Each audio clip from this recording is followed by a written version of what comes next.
Ito po, nandito po kami sa bahay ng aking tatay. Ayan po, napansin po namin yung ampalaya nila na kay lulusog. Ayan.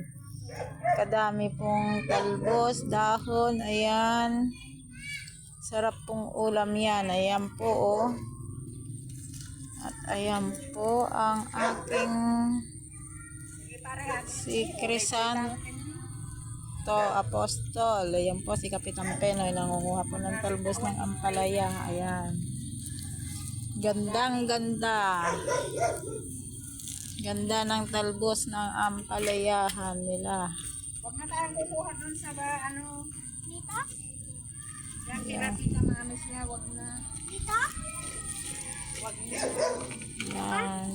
Ayan. Kunin mo yan. Malayo na. Ayan po. Ayan. Dito po kami sa Rizal ngayon. Ayan. Marami na.